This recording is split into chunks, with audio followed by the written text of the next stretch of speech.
a big good morning to you all. What a fantastic crowd. What a great turnout to help unmask the imposters. We're going to do that. And welcome to the 2017 edition of the television game show To Tell the Truth. I'm your host, Gary Moore. Oh, remember how easy it was to spot imposters back in the 50s and 60s? No, I'm not really Gary Moore, but we have a show something like To Tell the Truth. In a few minutes, we're going to be unmasking the real Doug Shadel, who's the head man in charge of AARP in Washington. In the meantime, though, my real name is Stu Seibel. I live in Eastern Washington. We have a couple of representatives of the Executive Council of AARP. I'm one of them. The second one is from Spokane, Dr. George Rice, who's handing out sacks over there. There he is. So if you needed a sack, George is the man. Well, on behalf of AARP, and get this, 960,000 members in Washington State, it's my pleasure to welcome you to the launch of AARP's Unmasking the Imposters. This campaign is a joint effort by AARP of Washington and several longtime organizational partners. They include the Washington State Attorney General's Office, Microsoft, the Federal Trade Commission, and the Boeing Employees Credit Union. This event today is designed to help people of all ages spot fraudulent imposters on the network. Real easy to spot imposters back years ago before the anonymity of the internet. Now it can be a real challenge. While stopping fraud has been a very important topic for many years, several forces have now converged to make it an even more important item today. One of these forces is the emergence of sophisticated technology. That technology allows the bad guys to easily pretend to be somebody else that they are not. In today's marketplace, a scammer can press a button and instantly robocall 100,000 telephone users. And spoofing devices are often used to mask a caller's telephone number and even their email address on the internet, so that even if you have caller ID, you'll never really know who's calling. How many of you have gotten those 509 calls and it turns out to be, oh, we have this vacation plan for you? Yep, you've gotten them, so have I. And they keep changing the numbers so you never know, but they all have that same local area code. Advances in technology have also allowed those scammers to create fake web ads that claim to be able to scan your computer for those hidden viruses. And when in fact they have malware that actually is embedded in those sites that attaches itself to your computer and then downloads the viruses into your computer. Those viruses that they claim to be able to stop, they actually feed them into your computer.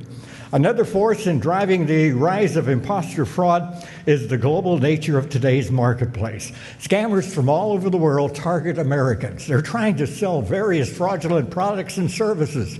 You'll see examples of this when we describe imposters calling from halfway around the world, from countries like India. The global nature of all of these activities make it hard for law enforcement to catch up with these criminals. A final factor that has made imposter fraud a hot topic is the extent to which many of these scams prey on our fears and anxiety. One of the biggest control mechanisms, fear. Be afraid. And that con men use those emotions to the nth degree. They get us to react, or more accurately, to react to all of their pitches, scaring you to death. If you don't respond to that pitch, this could happen to you. Recent research by AARP and Stanford University has taught us that when we are in a heightened emotional state, we really make poor financial decisions. The swindler will try to manufacture such heightened emotions to get us to take action, and to take action right away. Don't wait. Today you can hear presentations from some of the nation's top experts on how to spot and prevent imposter fraud.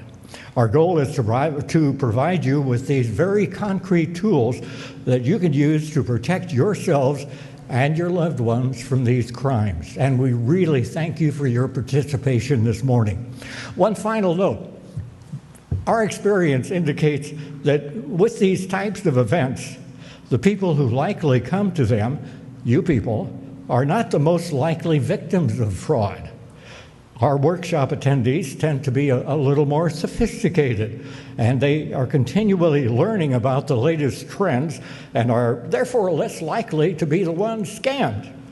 But if you are one of those not so lucky victims, each of you probably knows somebody who has been a victim. And it's really those people that we're hoping to try to reach with your help. So if you know of somebody that might be a victim of scamming on the internet, kind of subtly try to broach that subject with them and share some of your knowledge that you might pick up this morning. So all I ask is, before you leave today, if you can please reach out to somebody you care about. It might be a relative, a neighbor, or a friend who you think might be vulnerable to being scammed, and just talk to them about what you've learned today.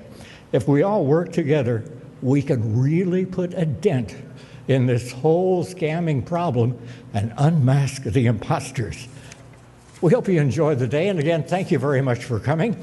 And right now, we're going to be asking that the real Doug Shadel, the AARP State Director, stand up. Wasn't that the line they used in To Tell the Truth? Let's welcome Doug.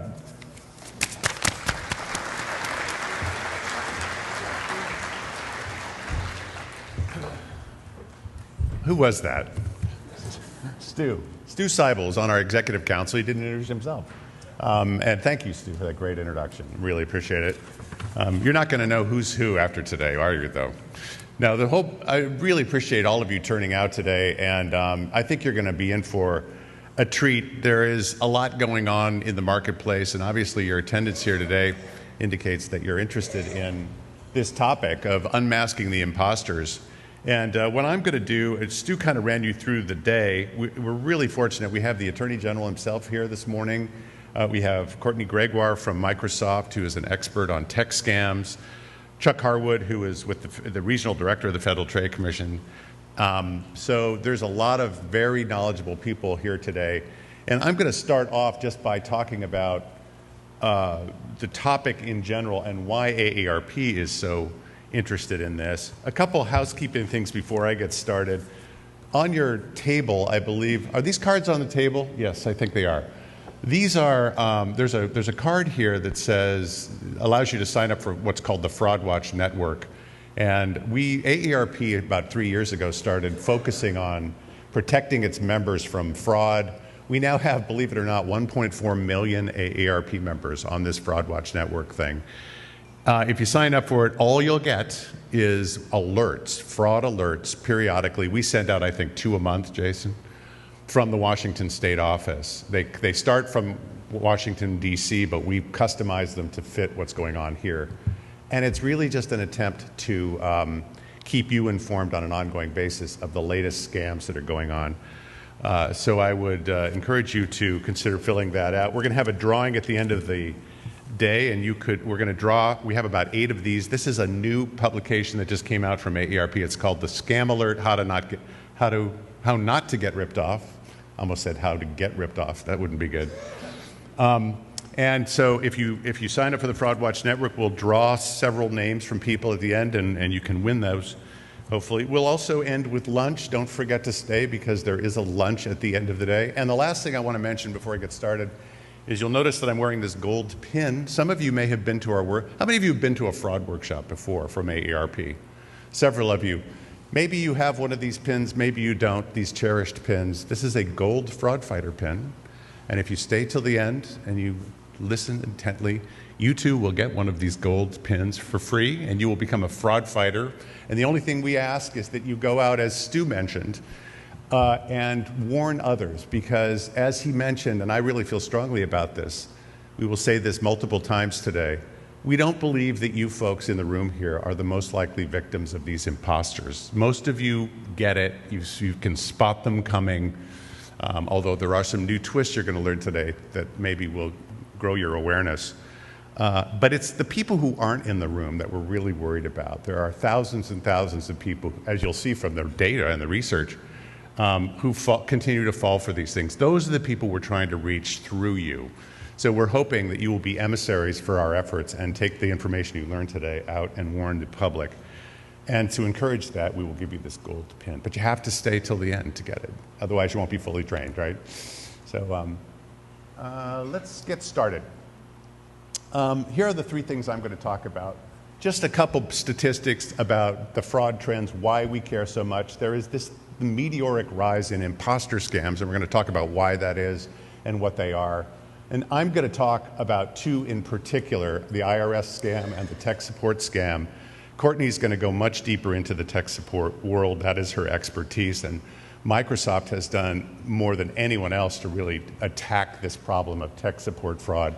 So you'll be hearing more from her, but I'll just touch on those two. And then just give you a couple tips on how to prevent some of this stuff. So what is a definition of an imposter? Our definition is a scammer who's pretending to be someone they are not in order to trick you out of your money. And one could say that as you look back through the years, that's what con artists always have been. They've always been imposters. But it's getting easier to be an imposter.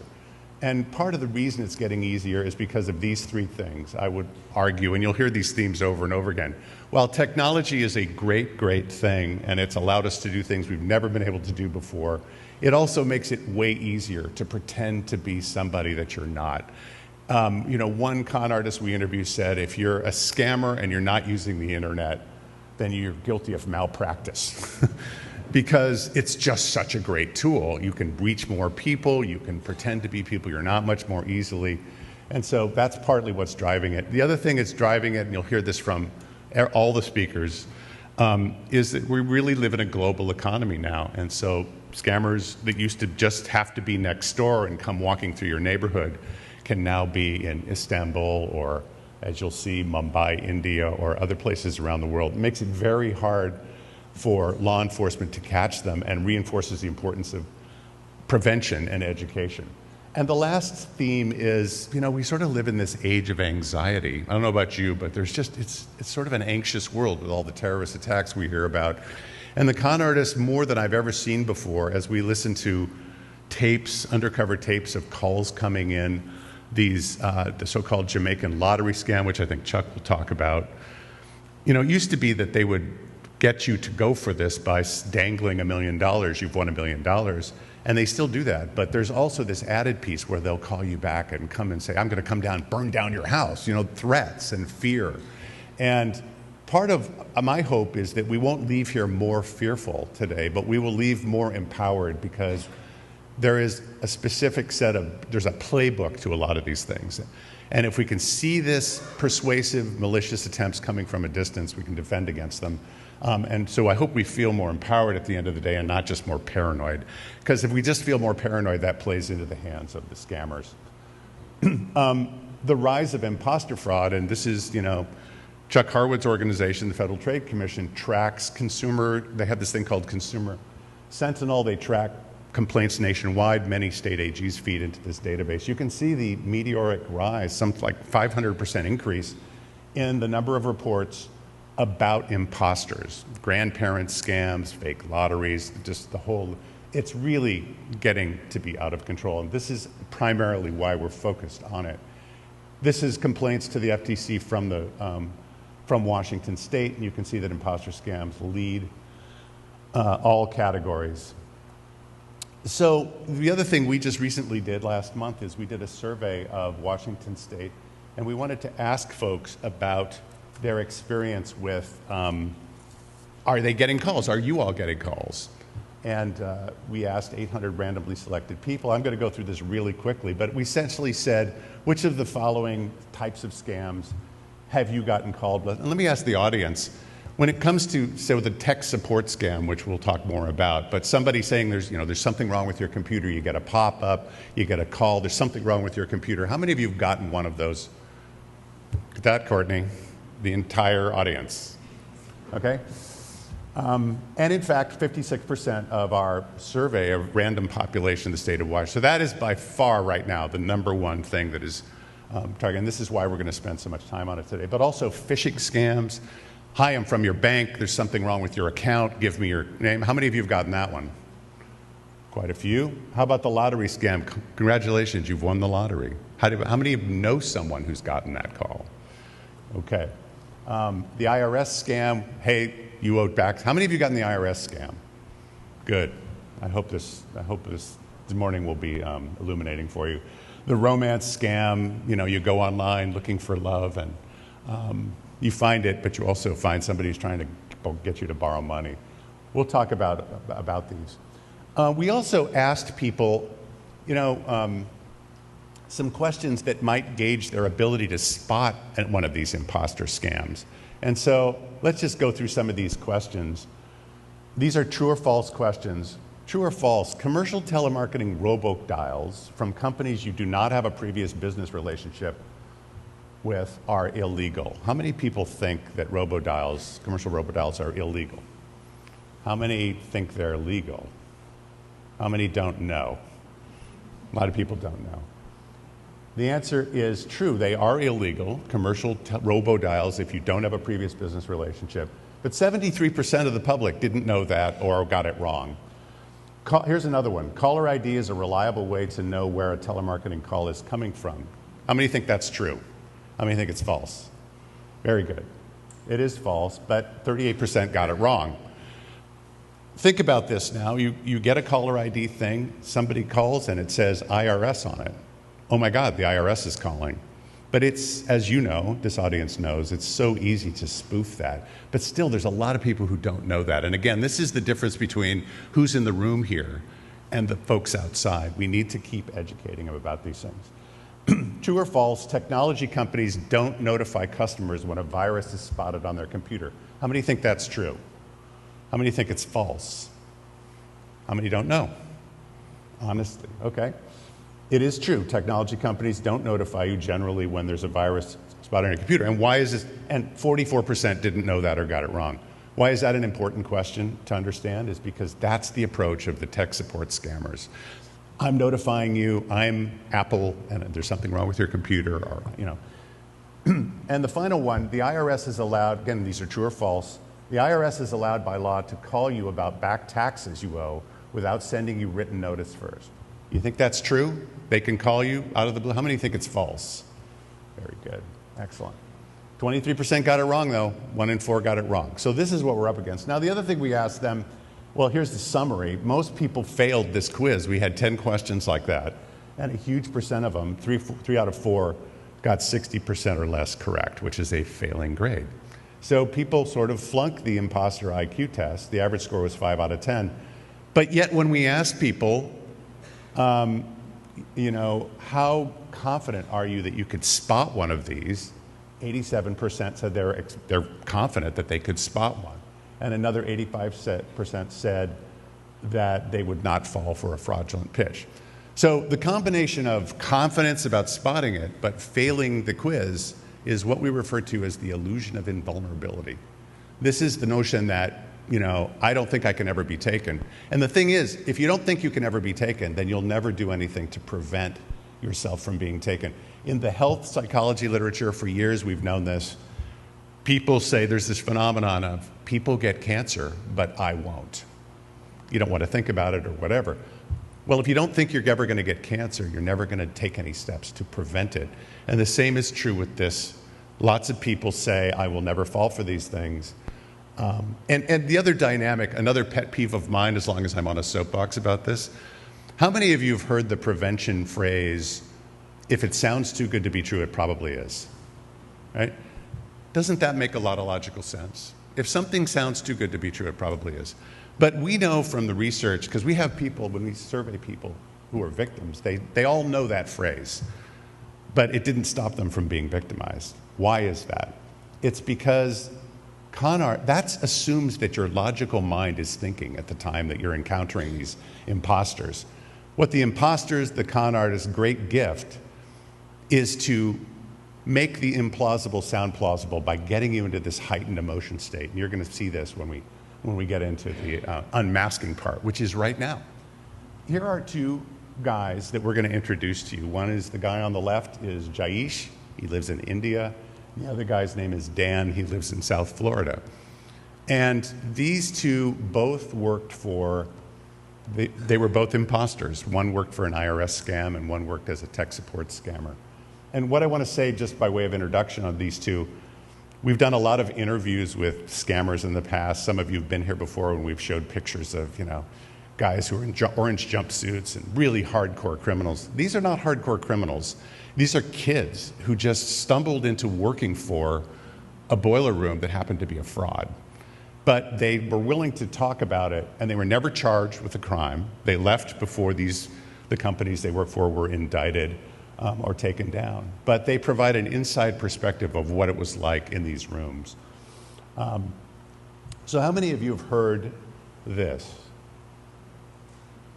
This call is officially a final notice from IRS, Internal Revenue Service. The reason of this call is to inform you that IRS is filing lawsuit against you. To get more information about this case file, please call immediately on our department number, 952-392-4407. Thank you. End of message. Anybody gotten that? A lot of people have gotten that. This call came in on April 3rd. So this idea that the IRS scam is over is really not true. April 3rd of this year, that was like a month ago. Well, who are the people behind those calls? And this is what we're going to sort of get into now. Let me just give you an overview of the guy we interviewed, Jaish. Meet Internal Revenue Service Officer Adam Smith, better known to his family and friends as Jaish Dubey, a 19-year-old in Mumbai, India. So when we picked up the call, we pretend to be the IRS officers. And we started like, hi, this is Officer Adam Smith. Thank you for calling Internal Revenue Service. How may I help you? Jaish and his friend Pawan Pujari were looking for work when they heard about an opportunity in one of Mumbai's many telephone call centers. He was impressed by the office and the size of the operation. When I walked into the room, it was really, really nice because I have not yet worked in such kind of room before, so it was very nice for me. He was especially impressed by the salary. I was working there for money because they provided me which nobody could provide me on the whole Mumbai. They were providing me 16,000 and the incentives were like 50,000 every month. Easy 50,000. And it is a whole lot of money. So everyone was interested, making easy money. Jaish started off just answering calls from America, getting basic information, and handing the victim off to an experienced closer. As he gained skill on the phone, he handled the whole call himself, getting the victim to hand over the money to pay their fictitious tax bill. The phone room reached out all over the United States every day.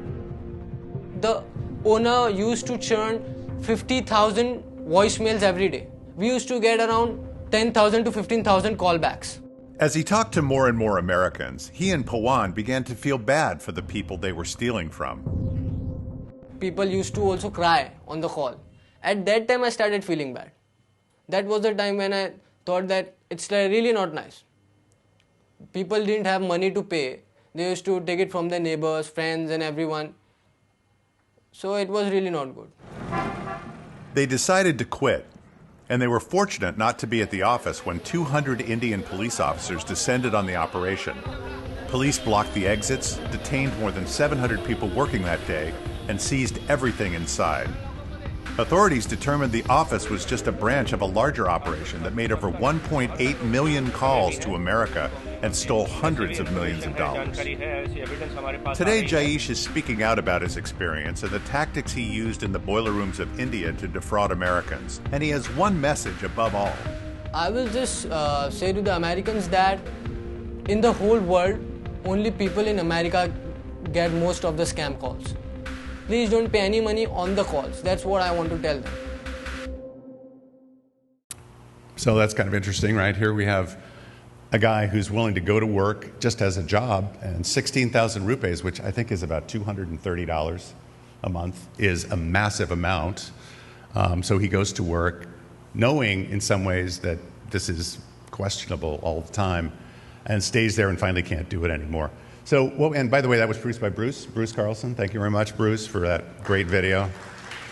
We felt so high tech because we actually sat in our offices in Seattle and on FaceTimed him in Mumbai, India with a crew filming. It was really cool. But anyway, so I want to show you a little bit more about the inside of the IRS scam, just to take you through, because some of you may have a lot of you got this call and may have ignored it, but have you heard what they actually say? And this gets to our question of the tactic of getting people into a fear state so that they end up doing things they normally never do. So what is this sort of IRS scam playbook? And I want to take you through another call that we got recorded. I won't tell you how it was recorded, but very recently, to show you that this is still going on. And then we'll have Jaish comment about it. Sir, this is not your local or your state case. This is a federal case. And according to your case file, the IRS Audit Department have conducted a random audit on your tax that you have filed from 2011 to 2015. And they have found that there are some miscalculation errors. The tax that you have filed and the tax records that we have with us does not match. The total amount pending under your name is $7,912 even. And according to Section 7201 of the Internal Revenue Code, for that reason, the local authorities with an arrest warrant can come to your doorstep. And if they come, your driver's license will be canceled, your property, your bank account, everything would be seized. Now, we look at this on the outside and go, yeah, right, hang up. But what if you live by yourself? And this is one of the things Jaish said. Most of the people who go for this, really the fear tactic works, are people who live by themselves. Any of you know somebody who lives by themselves, who if somebody called and was posing as the IRS, would be in a fear state from that type of call. Here's what Jaish talks about. They should be scared, yeah. They should be like, oh, he's so confident that there will be a local sheriff at my doorstep. I cannot take risk. So they were like, yes, go ahead. I don't want to go inside the jail. We were like, you will be behind the bars. Well, the other thing you might wonder when you listen to him is he sounds very Indian, doesn't he? Thick accent. One of the things he told, whereas the caller, it's a little less so. And what he told us is that when you're on the phone 8 hours a day, talking to Americans, that's what he did 8 hours a day, you pick up the American accent, and pretty soon you start sounding more like an American, which makes it more effective. So as this call we got a recording of somehow, I don't know how we got it, as the potential victim starts to resist, there's more and more threats. And I know that Attorney General Ferguson's in the room here. I'd like him to hear this. Sir, this is the procedure which has been given to you by the Attorney General of your state, which you need to follow if you want to take care of this case outside of the court. It is not me, not anyone who have decided this procedure. It is the Attorney General of your state who have decided this procedure for you. So I need to record the whole conversation between you and me, and I have to serve this recording in front of the jury members as a main evidence that you are not running away from the situation and you have all the good intention to take care of this case outside of the court. And on the basis of this recording, they are going to terminate your case. Sounds very legal, doesn't it? Invoking the name of the Attorney General and so forth. Very threatening. Well, is that true? Let's hear from our guy who was inside the room.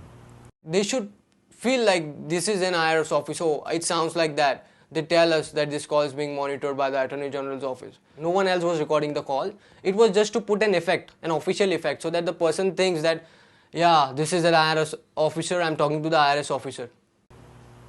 Yeah, in other words, you and I know this is all true, but one of the reasons we shot this video and we're going to produce a video and send it out to folks, our membership, is we want to be able to say to them, this guy did this for a living.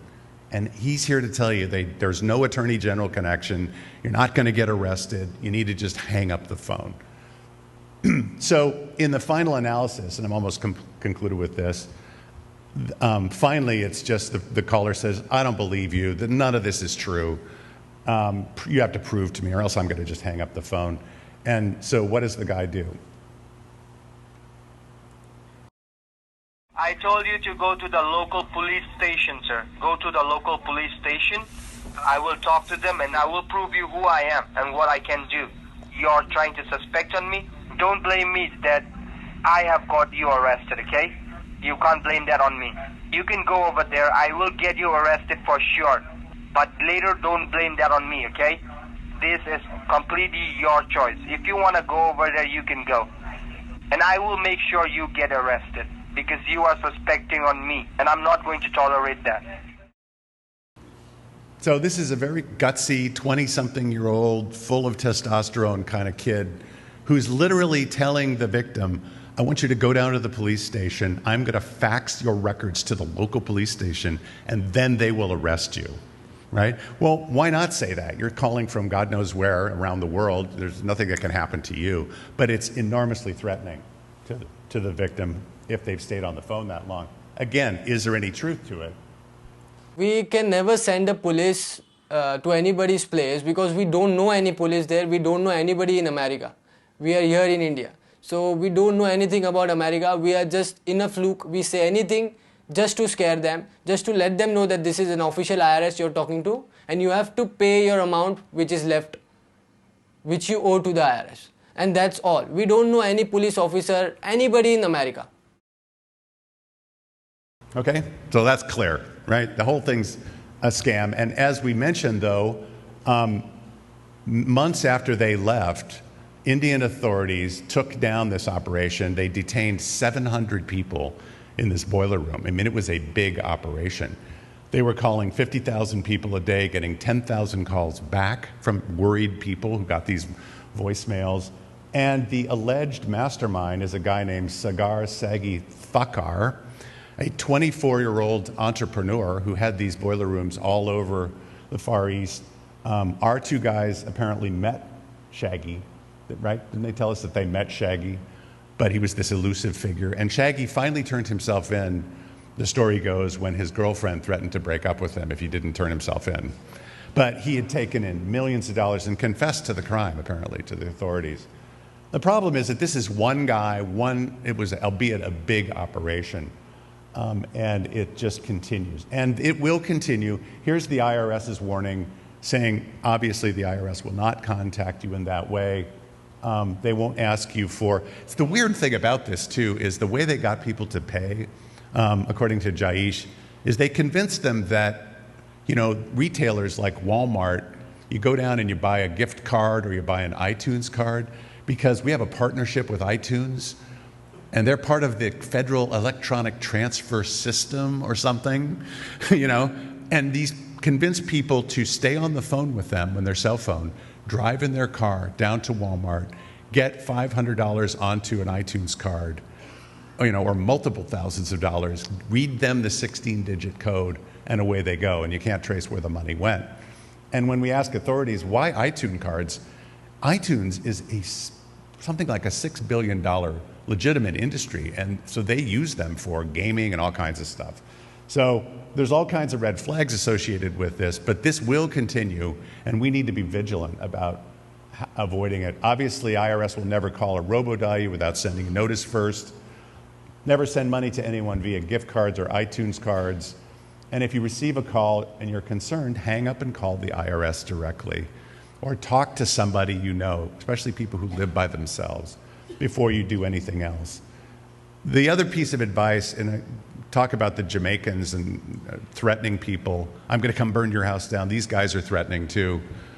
I've studied con artists for 30 years. They will not come and physically. That's not what they do. There's too many other people they can call and get money. I mean, do you know how hard it is to actually come and hurt someone? And, you know, there's very little risk. I say this with some trepidation, but not really, of people actually coming and harming you. But that is always a threat that they use.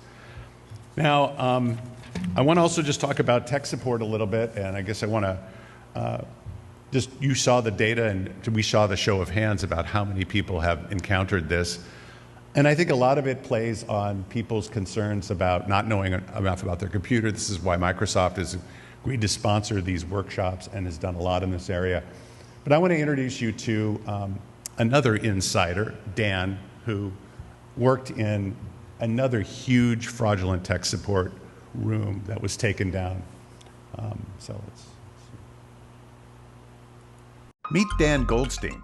Posing as a computer technician, he was part of an operation that sold phony computer support services over the phone. The consumers would end up on the phone with me by either seeing an advertisement or by actively looking out for the PC Cleaner, which was a downloadable software that they could put on their system that would clean the background of their files and speed up their PC. Dan's outfit operated a boiler room in South Florida under a variety of names. The company and its various aliases were all sued by the Federal Trade Commission in 2014. It was just a very large open area with approximately, I'd say about 12 or 13 tables that were probably 40 to 50 feet long each. And each table was packed with computers and people sitting in front of every computer. The first couple of tables were called the bone pickers. Their job was to pick the meat off the bone, essentially try and get as much money that we couldn't get from you at the beginning. Dan's job was to get the caller to give him control of their computer and then sell the victim a variety of computer tech support services, none of them with any real value, that could add up to thousands of dollars. I didn't go in again knowing that it was a scam, but when the FTC brought it down, by that point I was well aware of what the company was. It hit me that what we were doing was indeed very dishonest and immoral, and you started to really see that what was happening was not exactly what we were presenting. So that's Dan, and he took us through this particular scam, and I would just emphasize that I'm going to take you through, this is one example of tech support. There are many. Courtney's going to talk about some more. But I want to just give you as clear an example of one of them as I can, because we interviewed this guy and he kind of explained it. So he even had the employee's internal training manual that talked about what you should do basically. And again, the whole thing is a fear appeal. It's preying on our insecurities about knowing what the computer does and doesn't do and what can go wrong. And it started, this particular one, with a display ad. Let's say that your computer's running slowly, or you're worried that you might have downloaded something, and you Google, clean my PC. A bunch of different things will come up. In this case, it says PC Cleaner, speed up your PC.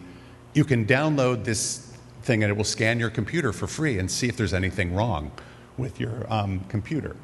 Anybody ever see something like that? Yeah, so that's possible. And the thing is, before I get to that, the Federal Trade Commission did a very clever thing when they were investigating this company.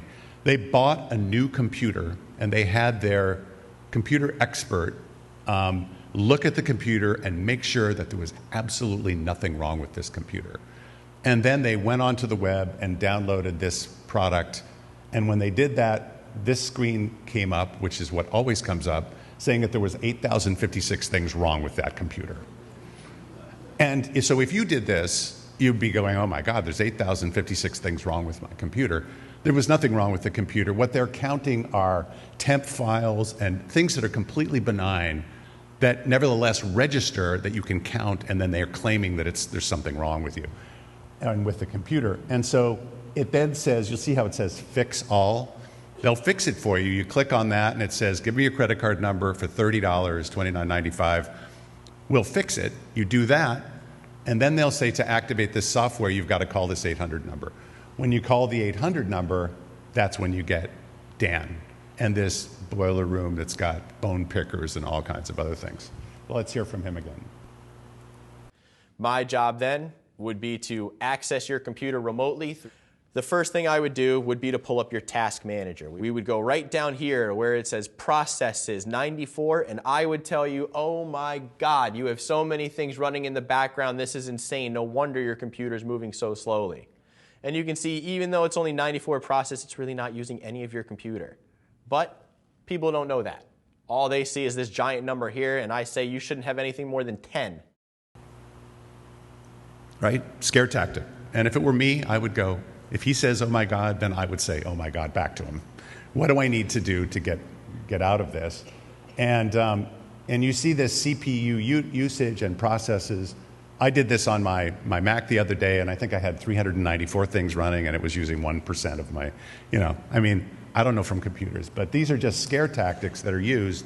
And the whole goal, of course, is to get you to buy some kind of a service and have them take over. And he's gotten, by the way, to this screen by you agreeing to let him take over your computer. So now this boiler room full of guys, and we'll hear about what kind of guys they are, is now actually physically has access to your computer, which is a little worrisome. But again, you're in a fear state, not a, oh, it sounds too good to be true state. You're in a emotional state, and so you're willing to do it. So let's talk about more scare tactics. Without question, the scare tactic that worked best was the error log. It was the cherry on the icing of the cake, essentially, is all of a sudden this error log would come up, and for most people's computers, it would have thousands and thousands and thousands of errors from the day they owned the computer. And that was certainly an eye-opener for a lot of people to think that there was definitely something going on behind the scenes that they didn't realize was happening with the computer. Well, what causes that error log? Does that mean there's something wrong with your computer? No, it could mean you tried to access the internet and you didn't have Wi-Fi. There are warning labels and error labels that are completely benign. But when you look at this, and if you've never seen it before on your PC, again, scare tactic. And that's the whole name of this game, is to get you to buy something based on fear. Here's the error log. This is a computer. Again, I looked on mine, and there were all, actually, we had him log on to a website while we were filming him, and the computer we were using created all kinds of warnings and errors when we tried to log on to PC Cleaner, actually. So sometimes it's your own computer actually warning you not to go somewhere, and that creates an error, but he's pointing to the error as though there's a virus on your computer, which is not true. So who are these people in these rooms? Are they really tech experts? And we just asked Dan to describe who are the people you were working with in these rooms in South Florida. Nobody in that room was a certified computer expert. Anybody that you'd actually ever get on the phone with as a consumer had no actual background in knowing computers and, really being what you would consider a quote-unquote expert of computers. Most of the people that I would say were in there were current or ex-alcoholics or drug addicts, and a very large chunk of them actually were currently living in sober facility halfway houses. If people knew the inner workings of who they were actually speaking to on the phone, there's no doubt in my mind that 95% of those people would have hung up the phone as soon as they got on with us, without question. So, bad thing, right? Don't call. This was a $120 million scam over about a 2 or 3 year period. And as I think Courtney will tell you, there are many of these companies continuing out there. There's a lot more law enforcement going on, thanks to partnerships with the private sector, companies like Microsoft and others who are helping point to these operations. But it begs the question of, for you, for us, those of you who are going to go out and you're going to warn, what do you do to avoid these? Well, one thing is, don't download free software to clean your computer. If you're worried about it, well, I'll talk to that in a minute. Don't click on pop-ups that say they can clean your computer. And if you're concerned about the speed of your computer or that you might have a virus, take it to a local Microsoft authorized repair facility, a retail location in your local community. Don't download things off of the internet that say they're going to clean your computer. Independently, and that's sort of the general advice we have for everything. When in doubt, go to a local place that you trust, so you don't have to worry about it. Other imposter scams that we're not really going to talk, at least I'm not going to talk about, you might hear from Chuck or Courtney or from the Attorney General, who we're going to hear from in a minute. The grandparent scam, someone posing as your grandchild called you. I think Chuck's going to talk about that. The fake jury duty scam. How many of you have gotten that call? Anybody gotten that call? I'm calling because you missed jury duty, and if you don't pay $500, we're going to come and arrest you.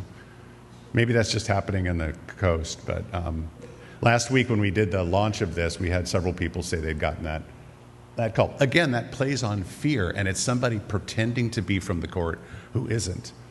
Lottery and prize scams, government grant scams. You've just been awarded an $8,000 government grant, so forth. So there's a lot of these imposters. I hope what you've seen here is the ease with which people continue to pretend to be somebody they're not. And our job is to try and coach people and give them the tools to see these imposters coming from a distance so that you can avoid them. Well, I think it's time we're going to take about a 10-minute break while we get the Attorney General, get ready for the Attorney General up here. If there are any questions, I'll be around at the break. Feel free to ask me, but let's come back at about 5 minutes to 10, okay? Thank you.